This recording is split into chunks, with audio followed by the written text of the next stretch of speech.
오늘 저와 여러분이 함께 읽은 이사야 6장은 사실 굉장히 어려운 장입니다. 왜 어렵냐면은 이런 이유 때문이에요. 하나님께서 이사야를 부르셔가지고 내 백성에게 가라 그러시는 거예요. 왜 가는 거죠? 하나님 말씀을 전하라고 가라는 거예요. 근데 하나님 말씀을 전했으면 어떻게 돼야 되는 거예요? 그 말씀을 들은 사람들이 듣고 돌아와야 된단 말이에요. 근데 그 말씀이 오히려 어떻게 됐다고요? 더 어두워졌고, 더 듣지 못하게 되어졌고, 더 알지 못하게 되어졌고, 아예 그래서 하나님이 저들로 하여금 아예 못 듣게 하시겠다. 그래서 못 따라오게 하시겠다. 뭐 이렇게까지 얘기되어져 있는 말씀이기 때문에 사실 이게 이해하기가 만만한 게 아니란 말이에요. 그래서 이렇게 이해하기 힘든 성경을 만났을 경우에는 어떻게 하냐면 그냥 맨 앞에서부터 우리가 아는 부분부터 하나씩 이제 잡아서 가면 이제 된다 이겁니다. 우선 1절 보죠. 1절 읽겠습니다.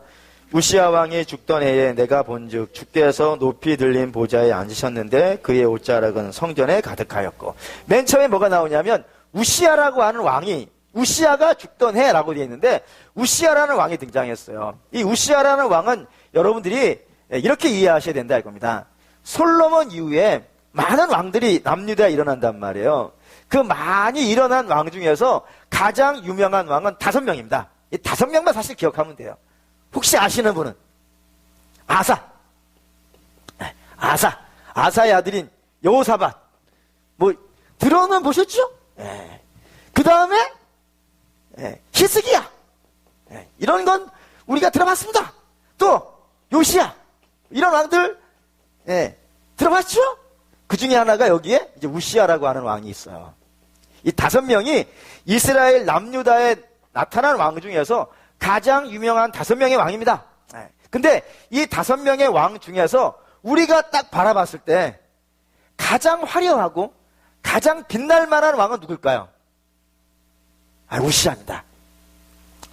그렇게 말하는 이유가 있어요. 2가지 이유인데, 하나는 이 우시야가 이스라엘 왕 중에서, 남유다 왕 중에서 가장 오랜 시간, 이 5명의 왕 중에서 가장 오랜 시간 동안 왕 노릇을 해요. 몇 년 하냐면 이게 52년 합니다. 52년. 어마어마하죠. 한번 비교해 볼까요? 아사는 41년.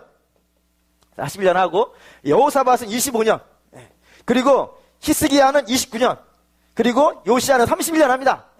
이렇게 하는데 우시야는 52년 하니까 어마어마하게 한 거죠. 어마어마하게 했어요. 그리고 2번째, 뭐가 빛나냐면 이걸로 볼까요? 이 역대하 26장. 역대하 26장. 여기에 이제, 우시야 왕의 이야기가 등장을 해요. 역대하 26장 15절. 역대하 26장 15절. 691페이지. 구약성경 691페이지. 역대하 26장 15절 읽겠습니다. 또 예루살렘에서 재주 있는 사람들에게 무기를 고안하게 하여 망대와 성곽 위에 두어 화살과 큰 돌을 쏘고 던지게 하였으니 그의 이름이 멀리 퍼짐은 기이한 도우심을 얻어 강성하여짐이라. 무슨 단어를 꺼내려고 이 부분을 읽었냐면 강성이라는 단어를, 강성이라는 단어를. 이 역대 왕들 중에서 이스라엘의 왕들이 기록되어져 있는 책이 총 6권입니다. 사무엘 상하, 열왕기 상하, 역대기 상하, 총 6권이에요. 이 6권 안에 북이스라엘 20명, 19명, 남유다 20명 해가지고 총 39명의 왕이 등장을 합니다. 이 39명 왕 중에서 중에 기록되어 있는 강성이라는 단어가 총 몇 번 나올 것 같으세요? 물론 알 수가 없죠. 저만 연구에 저만 알고 있는 거예요. 총 몇 번 나오냐면 8번 나옵니다. 8번. 강성이라는 단어가, 왕한테 강성이라는 단어를 써가지고 이 왕이 얼마나 대단한 왕인가를 설명하는데 강성이라는 단어가 8번 나와요. 그 8번 중에 2번 나오는 사람이 있어요. 누굴까요? 다윗이 2번 나옵니다. 다윗이 2번 나오고, 한 번씩 나온 왕이 2명 있어요. 하나는 르호보암. 또 한 번 나오는 사람이 아비야. 이 녀석이 한 번씩 나와요. 그리고 이 사람은 그냥 강건하지 않다. 강성하지 않다라고 한 번 나와요. 이렇게 해서 5번 나와요. 그리고 나머지 3번 남았죠? 이 3번이 전부 우시아에게 나와요. 다윗도 2번 나온다니까요. 다윗 같은 왕도 2번밖에 안 썼단 말이에요. 강성이라는 말을. 근데 우시아라는 왕은 3번에 걸쳐서 이 사람 강성하다. 이 사람 강성하다. 그러니까 이렇게 설명을 한다고요. 그 정도로 우시아라는 사람이 우리가 이렇게 딱 바라봤을 때는 정말 대단한 왕. 솔로몬 이후에 이보다 더 대단한 역사를 만든 적이 없고 나라 전체를 가장 그냥 영광스럽게 만들어버린 그런 왕이 이 우시아라 이겁니다. 번영과 영광을 만들어낸 왕. 근데 그 왕이 너무 이상하게 죽어요. 어떻게 죽어요? 나병에 걸려 죽어요. 나병이라고 하는 것은 성경에는 하나님의 저주로 등장하는 병이라고요. 근데 저주로 왜 죽냐면 이거 읽어보시죠. 역대하 26장. 역대하 26장. 역대하 26장 16절입니다. 역대하 26장 16절. 역대하 26장 16절. 읽겠습니다.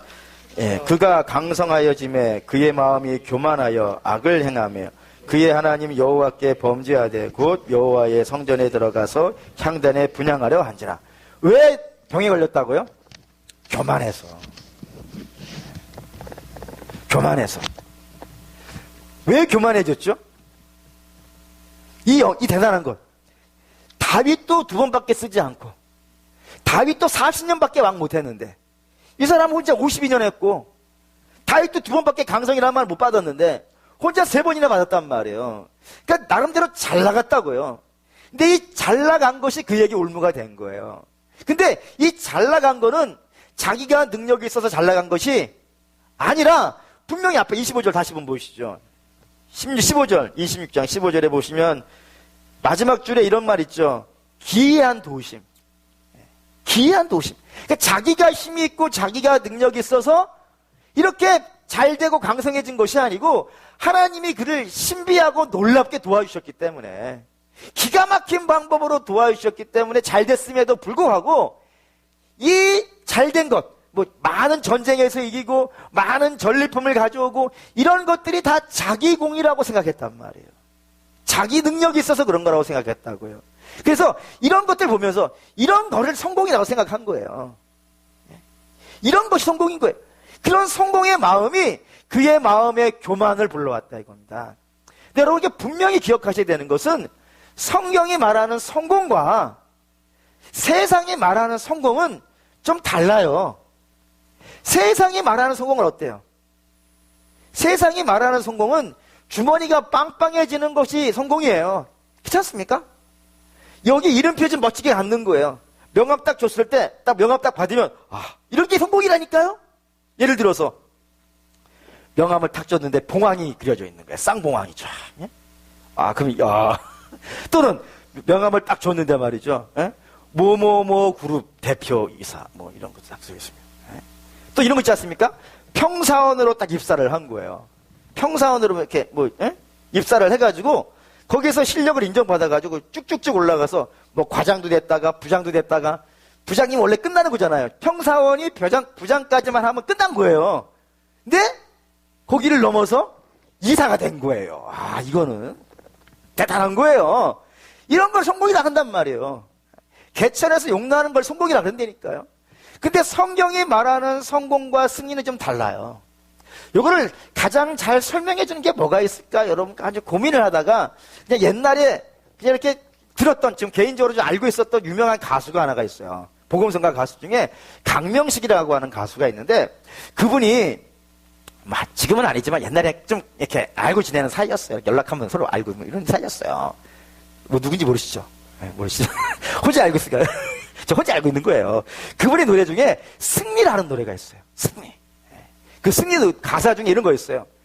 치열한 자기와의 싸움을 하얗게 잠재우고 무슨 말이냐면 밤새도록 고민한 거예요. 자기 마음 안에 자기가 자꾸 드러나려고 그러고 자기 영광을 나타내려고 하고 이런 마음이 자꾸 올라오는 거예요.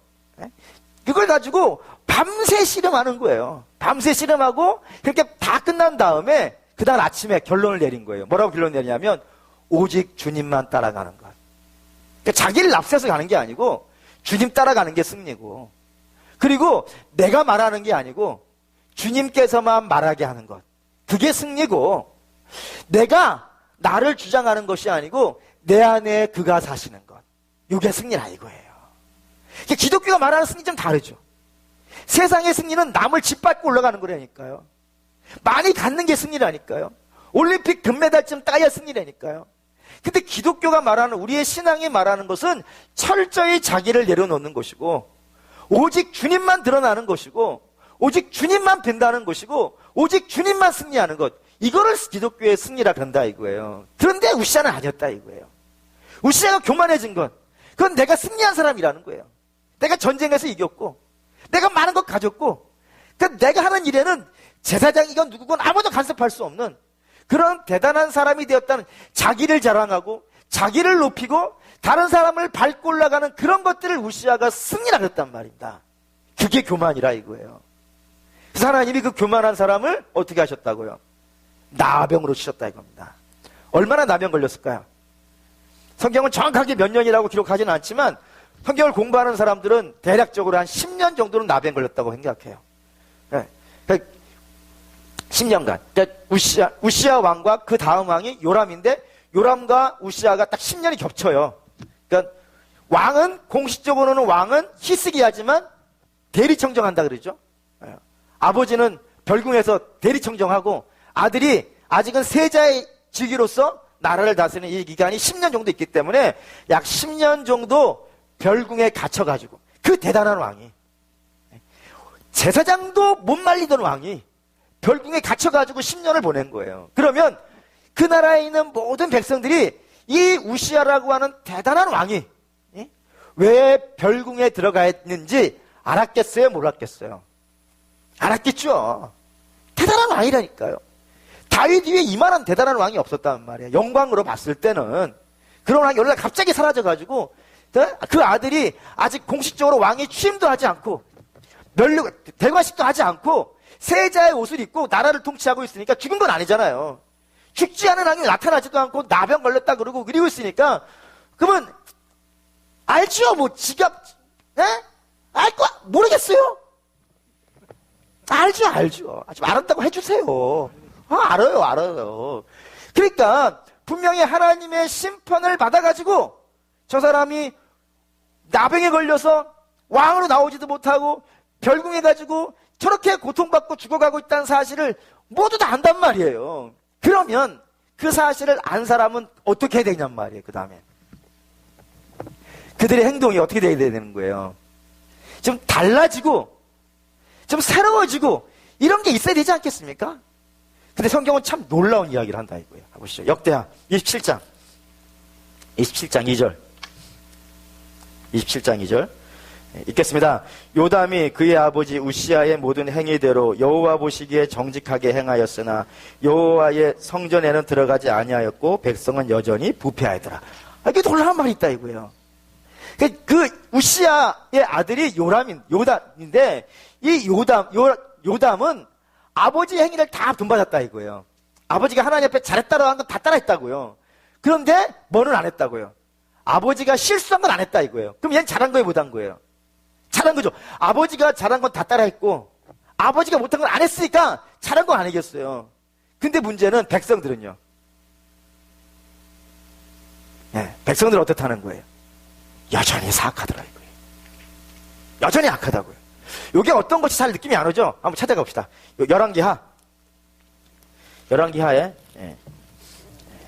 15장 35절 34절부터 읽을까요?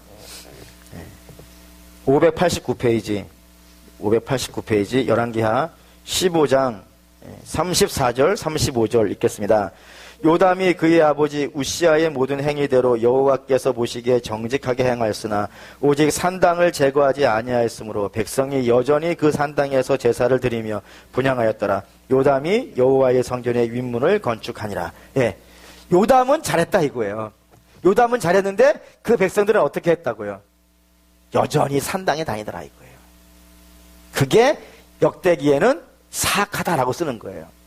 여러분에게는 산당에 대해서 굉장히 많이 얘기했죠. 산당 뭐 굳이 또 반복하진 않고 그냥 이렇게만 얘기할게요. 이스라엘의 모든 부패는 다 산당이 부패입니다. 그래서 거기가 물질 숭배의 온상이고요. 이스라엘의 욕심의 심장부예요. 그러니까 이스라엘이 얼마나 욕심으로 살았고 얼마나 세상의 영광을 추구했으며 얼마나 하나님과 관계없이 살았는지를 가장 대표적으로 보여주는 장소가 산당이에요. 그 산당 제사가 왕도 끊을 수가 없더라 이거예요. 자기는 좀 해보려고 그러는데 백성들이 흘러가는 방향이 뭐냐면은 그의 아버지 우시아처럼 뭐가 목표였다고요. 아버지는 세상의 영광이 자기의 목표였기 때문에 그것만 죽이라고 쫓아갔다니까요. 그리고 그걸 얻자마자 자기가 교만해졌단 말이에요. 그거와 마찬가지로 이스라엘 백성들도 하나님의 목표가 아닌 거예요. 얼마나 부자가 되느냐. 산당 제사가 가지고 있는 의미가 그래요. 얼마나 부자가 되어지고 얼마나 주머니를 많이 채우고 얼마나 벼슬이 높아지고 얼마나 이름이 유명해지고 이런 것들이 그들의 목표였다 이거예요. 그리고 이거를 얻기 위해서 어떻게 했다는 거예요? 치열하게 싸우더라는 거예요. 이거를 얻기 위해서 싸우고 이거를 얻기 위해서 애쓰고 이걸 얻을 수만 있다면 예배는 다 때려치고 하나님과 관계없이 살아가는 거 아무도 문제도 아직 되지 않고 오직 이거 하나 세상의 목표가 그거만이 목표여서 그게 자기를 자존심 세워주는 것이고 그게 나를 존귀하게 해주는 것이고 나를 영광스럽게 해준다고 생각해가지고 우시아도 다 그리 쫓아갔고 백성들도 여전히 다 그리 쫓아가고 있더라 이거예요. 그게 신인 것처럼 그게 우리에게 기쁨을 주고 우리에게 배부름을 주고 우리에게 영생을 주는 것처럼 그쪽으로 이것만 있으면 나는 죽어도 소원이 없어 하면서 우시아 왕부터 전부 그리 쫓아갔다 이거예요. 이걸 보라보고 있는 거예요 이사야가. 그리고는 외치는 거예요. 진짜 하나님을 알려주겠다. 너희가 가서 진짜로 엎드려야 되는 분이 이 세상의 영광인지 아니면 다른 분이 있는지를 내가 알려주겠다고 하면서 기록된 것이 6장이라 이겁니다. 여기에 하나님 모습이 등장을 해요. 거기에 1절에 주라고 나오죠. 주라고 나옵니다. 주, 아도나인데 이게 이제 하나님을 부르는 이름이지 않습니까? 근데 그 하나님이 어떤 분이냐면 첫 번째는 어떤 분이냐면 높이 들린 보좌에 앉으신 분이 계어 있어요. 이거 중요한 표현입니다. 보좌는 아무나 앉는 데가 아닙니다. 아무나 앉는 데가 아니에요. 누구만 앉는 거예요? 왕만 앉는 거예요. 왕은 뭐 하는 사람이에요? 그 나라 전체를 말 한마디로 통치할 수 있는 사람이 왕이에요. 그래서 왕은 오라 그러면 그 나라에 속해 있는 어떤 사람이든지요. 다 와야 되고 가라 그러면 다 가야 되고 내놓으라고 하면 다 내놔야 돼요. 다윗도 이런 일이 있었어요. 다윗이 오르난의 타작마당에서 그 타작마당을 사기 위해서 오르난을 만나요. 만나가지고 이거 나한테 팔아라 라고 얘기하니까 그 나라의 백성이 오르난이거든요. 오르난이 뭐라고 얘기하냐면 다 드릴게요. 뭘 사요? 아니 왕이 뭘 사요? 당신이 달라 그러면 나 땅도 내놓을 것이고 이 땅 위에 있는 별의별 거 다 드릴게요 라고 이야기를 들을 수 있는 게 누구라고요? 그게 왕이에요. 모든 생명, 자기 나라 백성들의 생사, 삶과 죽음을 결정할 수 있는 주권을 가지고 있는 게 왕이라고요. 그런 사람이 앉아있는 곳이 어디예요? 그게 보좌예요. 근데 하나님은 어떤 보좌에 앉아 계시다고요? 그 높이 들린, 다시 말하면 보좌 위에 보좌에. 그러니까 하나님은 어떤 분이라는 거예요? 너희가 그렇게 두려워하고 너희가 그렇게 염려하고 너희가 생명까지도 바칠 만한 너희가 가진 것을 모두 내놓아도 아깝지 않을 만한 그 왕을 세울 수도 있고 그 왕을 패버릴 수도 있는 그런 분이 우리 하나님이라 이거예요. 그래서 높이 들린 보좌에 앉으신 분. 이게 첫 번째예요. 두 번째 하나님 어떤 분이냐면 2절 읽을게요. 스랍들이 모시고 섰는데 각기 6날개가 있어 그 둘로는 자기의 얼굴을 가리었고 그 둘로는 자기 발을 가리었고 그 둘로는 날며. 여기 이제 스랍이라고 하는 천사가 등장했어요. 스랍은 하늘에 있는 천사들이 계급들이 있습니다.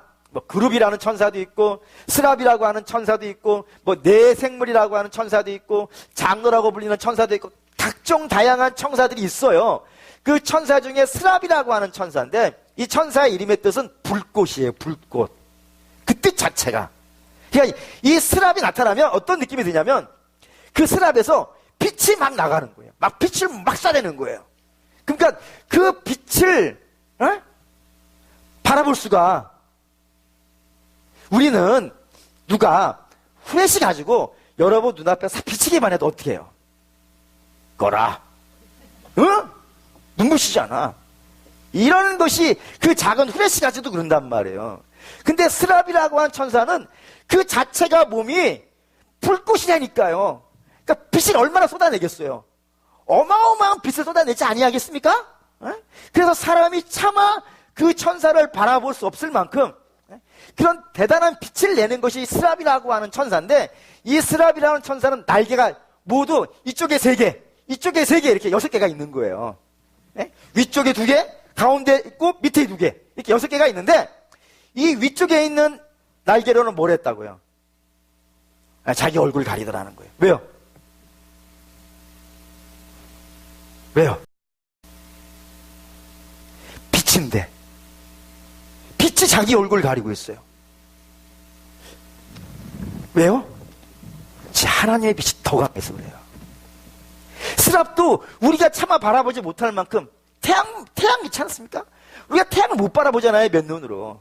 근데 그 태양빛보다 더 강한 것이 스랍이라고 하는 천사의 빛이에요. 근데 그런 빛을 쏟아내고 있는 천사도 하나님의 빛은요, 못 보겠는 거예요. 너무 밝아가지고. 그게 하나님이에요. 뿐만 아니라 아래쪽 2 날개는 뭐 했다고요? 자기 발을 가렸다고요. 여러분, 이게 잘 이해하셔야 돼요. 유대인들이 생각할 때 사람의 백체 중에서 가장 더러운 곳이 어디라고 생각할 것 같으세요? 이게 발이에요. 그래서 집에 들어갈 때는 발을 씻고 들어가야 돼요. 다른 건 냅둬도 돼요. 그래서 결혼식 잔치할 때, 가나의 홀인 잔치 했을 때 돌 항아리 6개 있죠? 뭔 항아리겠어요? 발 씻는 항아리예요. 예수님이 제자들을 다 앉혀놓고 수건 두르시고 발 닦아주죠? 그때 베드로가 내 발 못 닦아요 주님 하면서 발을 숨기단 말이에요. 왜 그러냐면 이게 가장 더러운 곳이, 스승 앞에 내놓을 수 없는 거예요. 그게 발이에요. 근데 이 스랍이라는 천사는 천사라니까요. 에? 천사는 우리하고 다르잖아요. 우리는 결함이 많은 백성인지는 모르겠지만 천사는 결함이 없지 않습니까? 흠이 없는 자기가 천사들인데, 그리고 결정적으로 빛을 쏟아내고 있는 천사인데, 그 정도로 맑고 영롱한 천사인데도 불구하고 하나님 앞에는 어떻게 할 수밖에 없는 거예요? 부끄러울 수밖에 없는 거예요. 자기 존재가. 하나님 얼마나 어마어마하면, 하나님 얼마나 거룩하면 천사들도 자기 죄가 드러날 정도로. 그럼 여러분, 하나님을 내가 한번 보겠다라고 하는 사람은 얼마나 교만한 사람인지 아시겠죠? 천사들도 자기 눈을 가리고 자기 발을 숨길 정도로 대단한 분인데, 감히 사람이 하나님 보겠다고, 하나님 나와보라 그러고, 이건 정말 정말 하나님 은혜로 오신 분이에요. 그런 거 보면. 그렇습니다. 그 정도의 대단한, 천사가 자기의 능력을 다 쏘지도 못할 정도로 어마어마한 분이 하나님이라는 겁니다. 세 번째 3절 읽을게요. 서로 불러 이르되 만군의 여호와여, 그의 영광이 온 땅에 충만하다. 여기에 이제 거룩하다. 이게 이제 무슨 의미냐면은, 우리는 이런 말이 있어요. 달리기 하는 거 있어요. 달린다 보다는 좀 더 빨리 달리면 어떻게 돼요? 좀 더 잘 달리는 사람은 더 달린다? 뭐라 그러지? 세게 달린다. 더 세게 달리는 사람은요, 어쨌든 그런 거 있지 않습니까? 느낌 아시겠죠? 유대인은 그런 단어가 없어요. 더라는 단어가 없어요. 매우라는 단어가 없어요. 그러면 그냥 100m를 20초에 달리는 것보다 15초에 달리는 사람 더 빠르잖아요. 이걸 어떻게 표현할까요? 달린다라고 더 달린다는 말이 없으니까, 세게 달린다는 말이 없으니까 달린다 이렇게 쓰는 거예요. 이게 대신의 중이죠. 그럼 그보다 더 세게 달리면요, 달린다 3번 쓰는 거예요. 더 세게 달리면요, 그런 건 없어. 3번이 끝이에요. 그러니까 거룩하다 이렇게 쓰면요, 하나님보다 거룩한 자는 없는 거예요. 그런 어마어마한 분이라는 거예요. 그런 분이에요. 네 번째 4절. 4절 읽겠습니다. 이같이 화답하는 자의 소리로 말미암아 문지방의 터가 요동하며 성전의 연기가 충만하더라.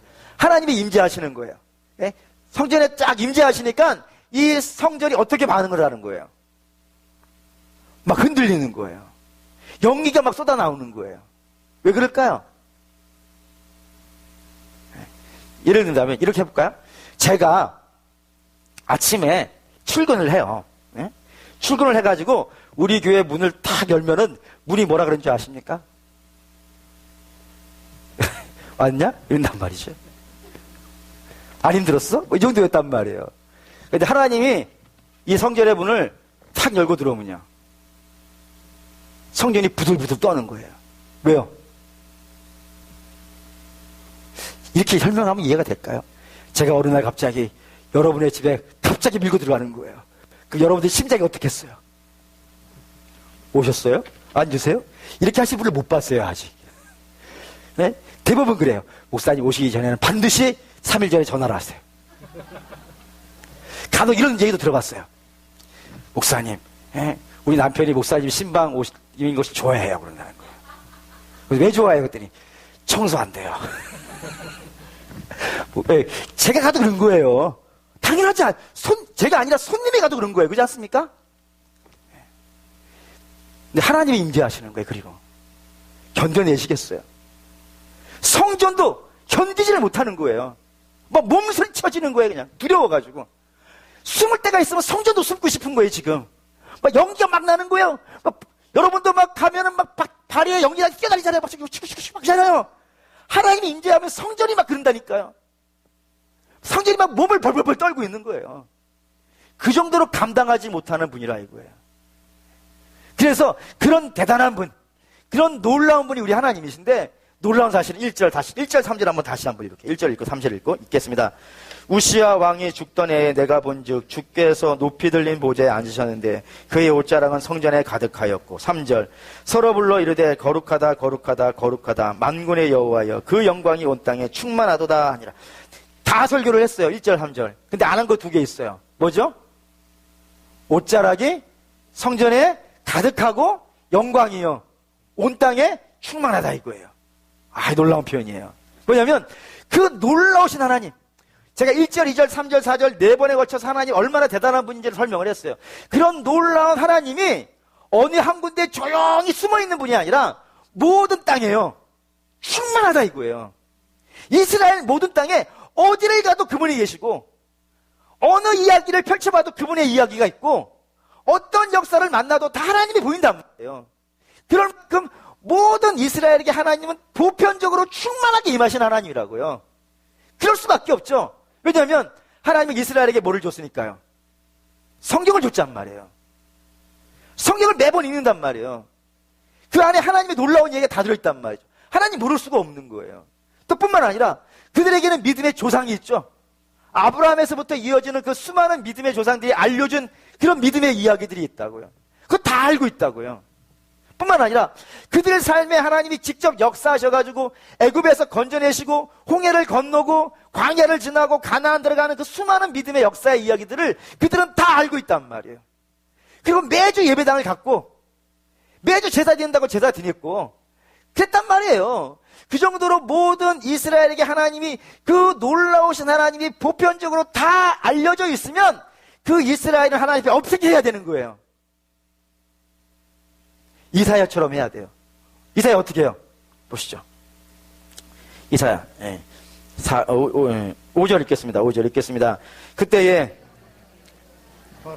나는 입술이 부정한 사람이요 나는 입술이 부정한 백성 중에 거주하면서 만군의 여호와의 신왕을 배웠습니다 아니라. 어떻게 되냐면 납작 엎드려야 되는 거예요. 그렇지 않습니까? 납작 엎드려져 있어야 되는 거예요.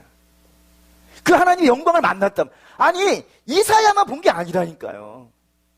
그 하나님의 영광은 이스라엘 모든 이스라엘에게 온 땅에 충만하도록 하나님이 보여주셨단 말이에요. 근데 온 땅에 충만하게 보여주셨는데도 불구하고 엎드린 자는 누구뿐이 없더라는 거예요. 이사야밖에 없더라는 거예요. 이사야만 하나님 앞에 엎드려 있고 다른 백성들은요 엎드라 이거예요. 왜요? 걔네들은 딴 데 가 있는 거예요. 어디? 산당에 가서 하나님 성전에 오지 않고 산당에 가서 하나님 앞에 엎드려 있는 것이 아니고 어디에 엎드려져 있냐면 세상 영광에 엎드려져 있는 거예요.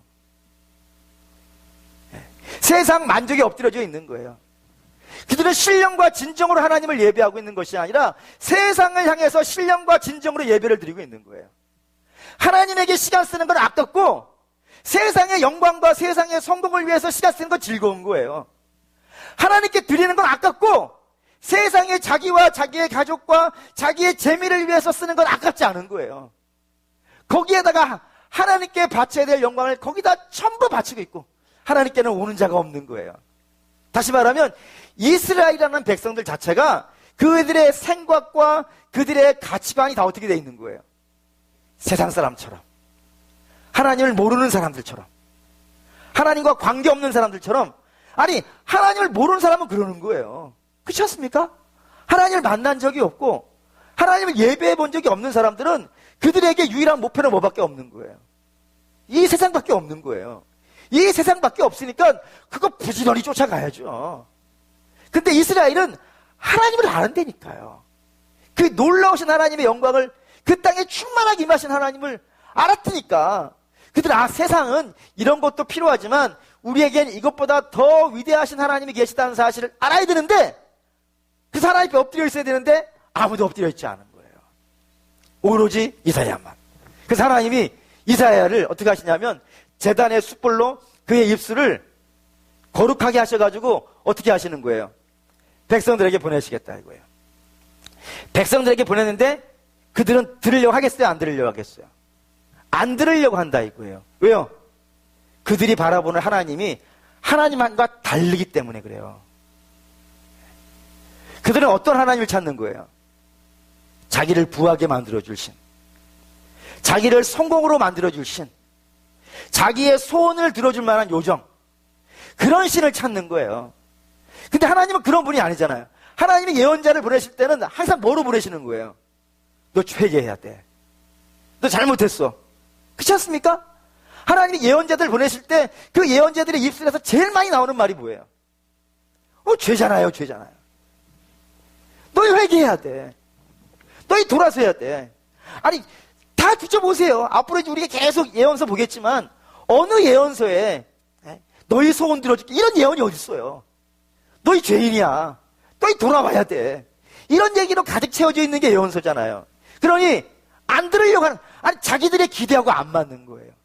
심지어는 메시아관도 달라요. 이스라엘이 가지고 있는 메시아는 어떤 메시아냐면 다윗같이 남을 죽이고 나라를 세우는 메시아예요. 근데 하나님이 보내시겠다고 하는 메시아는 어떤 메시아예요? 남을 죽이는 것이 아니고요, 자기를 죽이는 메시아예요.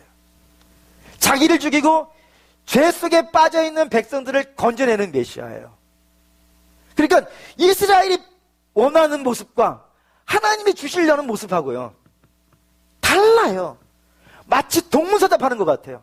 서로 이야기하고 있으면 하나님의 백성들, 하나님의 예언자들하고 이스라엘이 서로 이야기하고 있으면 서로 만나는 지점이 없는 거예요. 그럼 이렇게 얘기하면 뭔 소리야? 그런 하나님 우리가 모르는 하나님이고 우리가 아는 하나님 알려달라고, 이런 식이 자꾸 동문서답이 되는 거예요. 뿐만 아니라 더 심각한 것은 하나님이 이렇게 얘기를 해주시면 이렇게 알아들어야 되는데 자기들 마음대로 바꾸는 거예요, 그거를. 그런 일이 정말 많아요. 하나님이 이렇게 하신다고 했는데 그 말을 엉뚱하게 바뀌어가지고 이상하게 듣고 있는 경우들이 있어요. 가장 유명한 성경 있죠? 가장 유명한 성경이 어디냐면 빌립보 4장 13절이잖아요. 빌립보 4장 13절이 뭐죠? 내게 능력 주시는 자 안에서 내가 능치 못할 일이 없다. 여러분, 이거 우리 교회 교인들은 이제 그런 분이 없겠지만 세상에는 다 그렇게 이야기한다고요. 하나님만 믿으면 못한 일이 없다고. 누가 그렇게 알려줬습니까? 성경 그런 말이 아니죠. 이 말을 하고 있는 바울은 지금 어디에 있는데요? 감옥에 있는데. 그런 개념이 아닌데. 근데 사람들은 그렇게 알아듣는 거예요. 자기가 원하는 방식으로. 그러니 하나님 오히려 이야기를 하면요 낭비가 되는 거예요. 아니, 서로 이야기가 맞지도 않을 뿐만 아니라 뭐 어떻게 하나 맞았다 그러면은 전부 그걸 왜곡시켜 버리니까 하나님 어떻게 하시겠다는 거예요? 내가 얘기 안 해, 이제. 말하면 알아듣지도 못하고, 기껏 알아듣는 것이 엉뚱한 얘기 해가지고, 다른 사람들 다 이상한 믿음 만들어버리고, 이렇게 돼버렸단 말이에요. 그래서, 나 너 이제 아예 못 알아듣게 할 거야. 아니, 못 알아듣는 게 나, 니네들은. 이렇게 얘기해버렸단 말이에요. 그러니까 이사야가 뭐라 그러냐면, 이렇게 얘기하는 거예요. 11절, 12절. 11절, 12절. 읽겠습니다. 내가 이르되 주여 어느 때까지니까 하였더니 주께서 대답하시되 성읍들은 황폐하여 주고 주민이 없으며 가옥들에도 사람이 없고 이 토지는 황폐하게 되며 여호와께서 사람들을 멀리 옮기셔서 이 땅 가운데 황폐한 곳이 많을 때까지니라. 이 말이 되겠어요.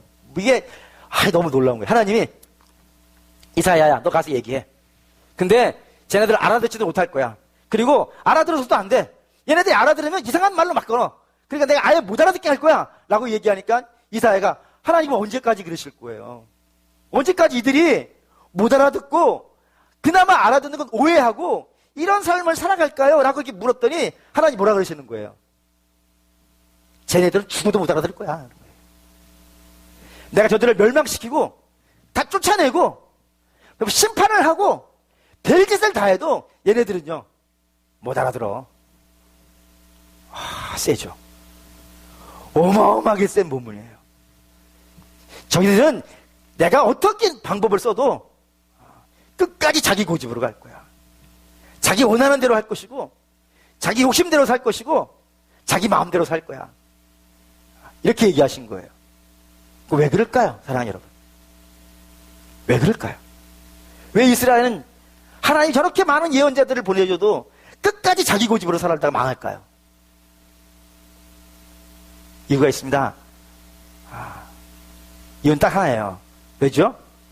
저들이 죄 아래 있기 때문이에요. 그리고 죄가 저들의 눈을요 어둡게 만들어버렸어요.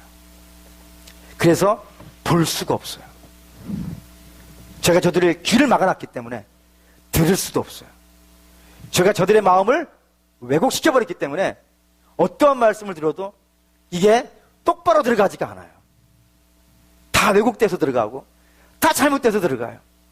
이게 얼마나 심하냐면 신약 때도 그래요. 한번 볼까요? 요한복음 1장. 요한복음 1장.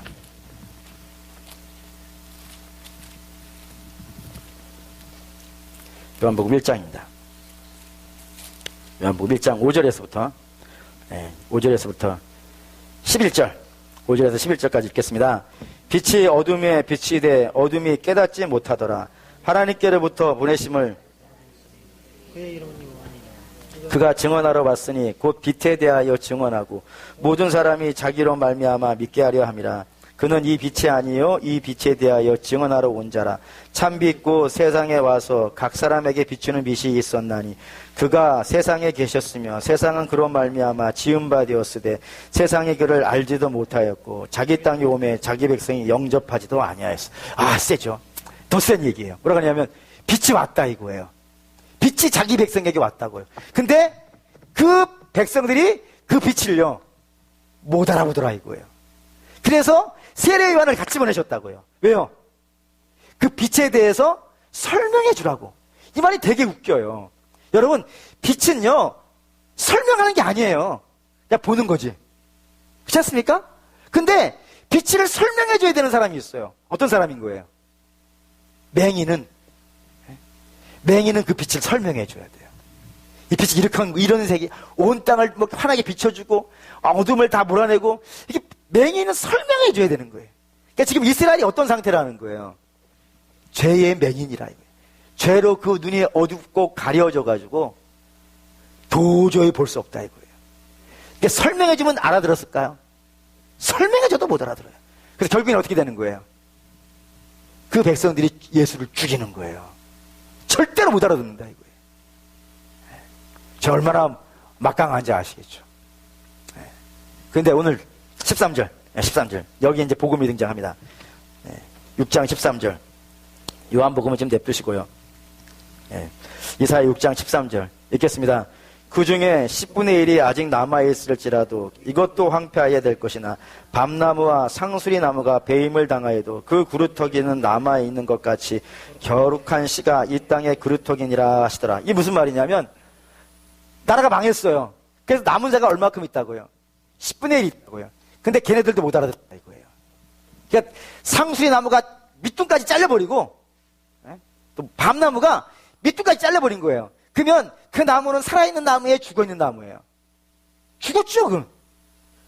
다 죽었는데도 불구하고 아무도 못 알아듣는 거예요. 근데 하나님이 거기에서 놀라운 일을 하나 하시겠다는 겁니다. 뭐죠? 그 뿌리에서 새로운 싹을 나게 하겠다 이거예요. 그게 이새의 싹이에요. 바로 우리 눈에 봤을 때는 이게 잘 이해가 안 되시면 저 벚나무 가면 말이죠. 벚나무가 이따만한 나무 있어요. 벚나무가. 예? 그 벚나무 옆에 가면은 이상한 벚나무가 나죠. 예? 그 뿌리에서 풀이 나와요. 그거 정말 볼품 없어요. 그래가지고 저도 잘라버리고 그 정원 우리 준비하시는 우리 집사님 권사님도 잘라버리시고 그런단 말이에요. 예? 나무를 잘라버렸어요. 근데 그런 풀이 하나가 탁 나온 거예요. 딱 봤을 때 그게 풀 같은 거에 이게 나무가 되겠어요? 안 되겠어요? 나무가 안 될 것 같은 풀 하나가 싹 나와 있는 거예요. 놀라운 일이 벌어지는 거예요. 거기에서 이게 자라서 거기에서 새로운 가지들이 나오기 시작해가지고 어마어마한 나무가 된다는 거예요. 이게 다시 요한 보고. 이게 12절 13절 12절 13절인데 이 12절이 워낙 유명해가지고 13절이 죽어버렸어요. 근데 원래는 13절이 더 중요한 절이에요. 우리는 13절부터 읽어보죠. 13절 읽겠습니다. 이는 혈통으로나 육정으로나 사람의 뜻으로 나지 아니하고 오직 하나님께로부터 난 자가 있다 이거예요. 아니 사람으로부터 난 자는 어떻게 됐다고요? 다 잘라버린다 이거예요. 다 망해서 없어진다고요. 사람으로부터 난 자들은 다 죽을 거예요. 근데 새로운 싹이 하나 난다 이거예요. 그 싹이 예수 그리스도로 말미암은 싹이고 그 예수 그리스도로부터 말미암는 새로운 싹이 나와가지고 사람으로부터 난 것이 아니라 하나님으로부터 나는 전혀 다른 새로운 피조물이 하나가 펄썩 튀어나왔다 이거예요. 그리고 12절 읽겠습니다. 영접하는 자 곧 그 이름을 믿는 자에게는 하나님의 자녀가 되는 권세를 주셨으니 그 하나님의 자녀가 누구라는 거예요? 내가 영접해가지고 하나님의 자녀가 된 게 아니라 이거예요. 내가 영접해서 하나님 자녀가 된 게 아니라 예수 그리스도로 말미암아 새로운 피조물이 된 자를 하나님이 어떻게 하시겠다고요? 그를 예수를 영접하게 만드시겠다는 거예요. 우리가 가지고 있는 실력과로는 절대로 예수 그리스도를 알아볼 수가 없다 이거예요. 그래서 하나님이 새롭게 낳아주시겠다 이거예요. 예수 그리스도로 말미암아서. 그래서 예수 그리스도로 말미암아 새롭게 난 자를 하나님께서 예수 믿게 하겠다 이거예요. 그리고 그 예수 믿은 자에게 하나님이 성령을 부으시겠다 이거예요. 그래서 완전히 새로운 피조물로 만들어 가시겠다. 그렇게 해서 이 땅에 새로운 피조물이 등장하여서 하나님의 거룩한 씨를 이어갈 수 있도록 만들어 가시겠다라고 하는 것이 6장이라 이겁니다. 이해되셨나요? 굉장히 쉽게 얘기한다고 했는데 근데 이제 우리가 문제는 여기 있어요. 하나님이 그렇게 하셨다라고 얘기했어요. 하셨다. 근데 그래서 묵상을 하는 거죠. 하나님은 이미 구원하셨다. 내가 새로운 백성을 낳았고 저로 예수 믿게 했고 저에게 성령을 부어서 새로운 피조물이 됐다 라고 이야기하는 내가 과연 그런가 라고 봤을 때 어떤 것 같으세요? 여기서 헷갈리기 시작하는 거예요. 대부분의 사람들이 여기서 헷갈리기 시작해요. 하나님은 됐다는데 나는 아직인 거예요. 왜 그럴까요? 왜 하나님은 됐다라고 그러시는데 나는 나를 보니까 이게 도대체 예수 믿는 사람인지 구원받은 사람인지 헷갈리는 거예요. 왜 그럴까요? 중요한 이유가 있었습니다. 이 구원의 3시제 때문에 그런데 구원에는 시제가 3개가 있어요. 과거가 있고요. 현재가 있습니다. 구원의 현재, 구원의 미래가 있어요. 근데 하나님은 이 3개의 시제를 쓰지 않으세요. 왜죠? 하나님은 하루가 1000년 같고 1000년이 하루 같은 분이에요. 그래서 하나님에게는 과거도 없고 현재도 없고 미래도 없어요. 그냥 하나님 당신이에요. 나는 알파요 오메가이며 나는 어제도 있었고 오늘도 있고 내일도 있는 분이에요. 그러니까 하나님에게는 미래가 없어요. 과거도 없고 다 그냥 그때 과거도 하나님이고 현재도 하나님이고 미래도 하나님이에요. 그래서 하나님이 시제를 쓸 수가 없어요. 근데 우리는요 이게 쫙 나눠져 있다 이겁니다. 어떻게 나눠져 있냐면 시작, 과거, 구원의 시작이 있어요. 그리고 구원의 진행이 있어요. 구원의 완성이 있어요. 우리만 그래요. 하나님에게는 이게 다 붙어 있어요. 붙어 있어가지고 다 똑같이 얘기하는데 우리는 그걸 나눠서 볼 수밖에 없단 말이에요. 나눠져 있다고요. 그리고 우리는 성경 이렇게 쓴단 말이에요. 구원했다 이렇게 쓰는 게 있고 구원하고 있다 이렇게 쓰는 게 있고 또 구원할 것이다 이렇게 쓰는 게 있어요. 세 가지가 달라요. 좀 어려운 말로 하면 이건 칭의라고 하고 이거는 성화라고 하고 이거는 영화라고 해요. 우리는 지금 어디에 있을까요? 여기에 있는 거예요. 우리는 이미 의롭다라고 인정을 받았어요. 뭐로 말미암아? 예수 그리스도로 말미암아 의롭다함으로 받았어요. 근데 아직 여기는 안 왔어요. 우린 여기에 있어요. 성경이 이렇게 씁니다. 보시죠. 요한복음 5장 24절. 요한복음 5장 24절.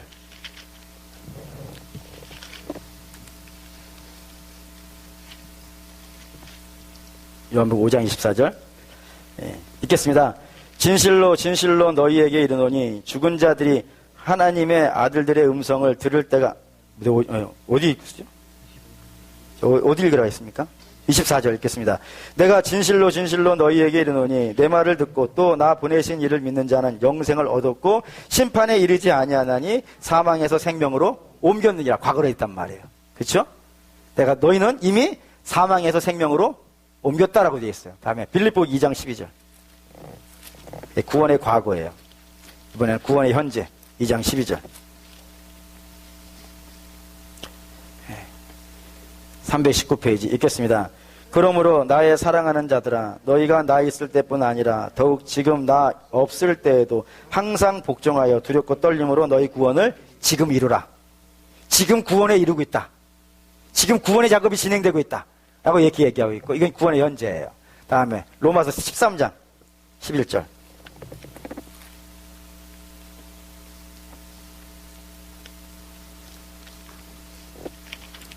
로마서 13장 11절.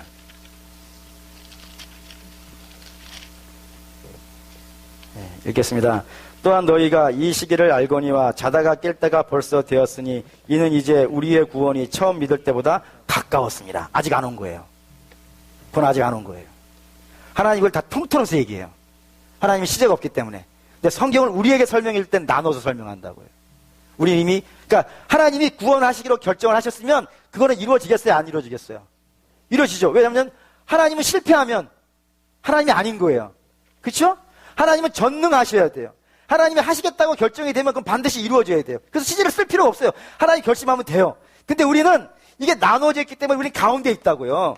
가운데 있기 때문에 우리는 여전히 의롭다고 인정만 받은 상태란 말이에요. 인정받았기 때문에 우리의 육체 안에는 어떤 일들이 벌어지겠어요? 연약함들이 여전히 있어요. 연약함들이 있어요. 마치 가라지 같은 모습들이 있어요. 근데 가라지하고 알고 가고는 결정적으로 다른 게 있어요. 뭐예요? 하나님이 그를 가만히 안 둔다는 거예요. 얘가 나쁜 구원받은 자예요. 구원받은 자가 칭의 하나님이 의롭다라고 인정해 준 자예요. 근데 그 인정받은 자가 못된 짓을 골라서 하고 있어요. 그러니까 하나님이 어떻게 하실 것 같으세요? 가만히 안 두신다니까요. 그거를 가만히 두면 하나님이 아니든지 그는 그 하나님의 백성이 아니에요. 하나님은 당신의 백성을 가만히 두시지 않아요. 반드시 이런 걸 시켜요. 볼까요? 마가복음 8장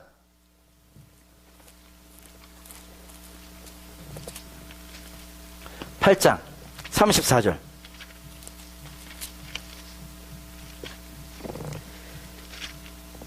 마가복음 8장 34절 읽겠습니다.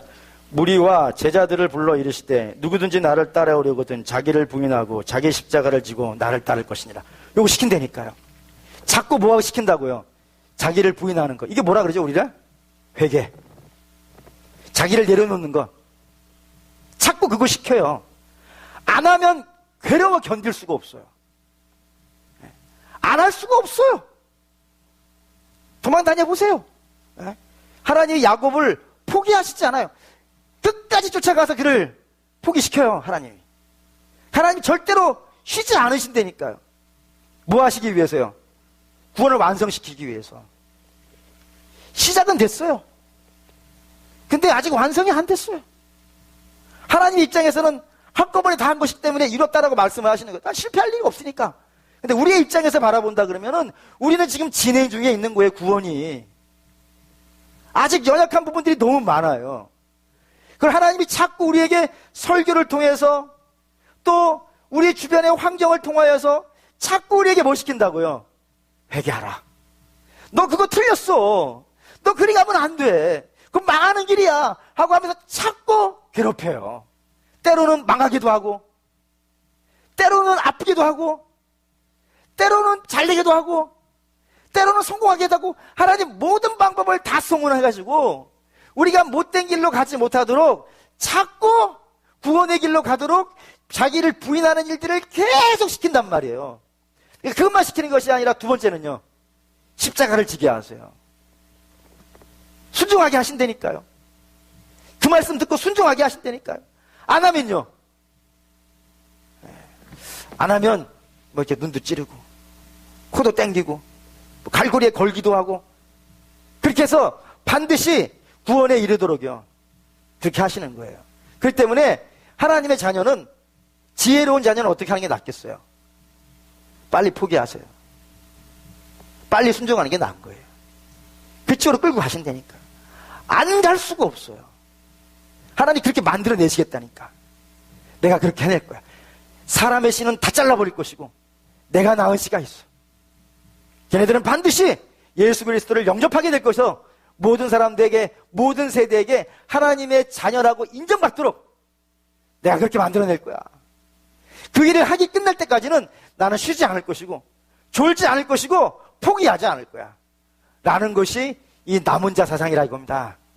그러니까 사랑하는 우리 믿음의 성도 여러분, 고로 우리가 자꾸 연약해 보이는 거는 오히려 기회예요. 하나님이 자꾸 나에게 그런 것들을 알게 하시는 거예요. 야, 너 여기서 멈추면 안 돼. 더 가야지. 너 세상 사람들 이렇게 얘기해요. 이 정도면 훌륭하죠. 나만큼만 살라 그러세요 라고 하지만 주의 백성들은 자기 자신을 보면서 늘 안타까울 수밖에 없어요. 요거밖에 못하지. 아니, 나 왜 요거밖에 못할까? 하나님 주여 나를 용서해 주십시오. 나 더 가야 되는데, 더 해야 되는데 하나님 저를 불쌍히 여겨주십시오 하고 회개하고 주님의 은혜를 입어서 자꾸 믿음의 길을 가고, 믿음의 길을 가다가 넘어지면 다시 주님 앞에서 울면서 도와달라 그러고, 그러면서 가다 보면요 이 금요예배 나오는 순서까지 온다니까요. 이게 센 건데, 센 겁니다. 사랑하는 우리 믿음의 성도 여러분, 하나님 그렇게 하시겠다 이거예요. 반드시 당신의 백성을 구원을 완성시킬 거예요. 그러니 지금 내가 완성되었다고 마음 놓고 살면 안 되겠죠. 완성이 안 된 거예요. 지금 우리의 입장에서는 여전히 나를 쳐야 되고, 여전히 나를 부인해야 되고, 나를 포기해야 되고, 주여 내게 자비를 베풀어 주시옵소서 하면서 날마다 주 앞에 울 수밖에 없는 그런 모습이에요 지금. 근데 그렇게 가는 겁니다. 근데 결국에는요 그런 사람들이 다 하나님 나라의 완성이 되는 겁니다. 저는 그걸 믿습니다. 사랑하는 우리 믿음의 성도 여러분, 하나님 육신의 자녀는 이사야 6장에서 봤듯이 절대로 하나님을 모릅니다. 오직 하나님의 자녀만, 미련하고 부족할 수도 있지만 하나님의 택한 자녀는 반드시 그리로 갑니다. 그런 소망이 저와 여러분에게 있으시기를 주의 이름으로 축원합니다. 아멘. 네.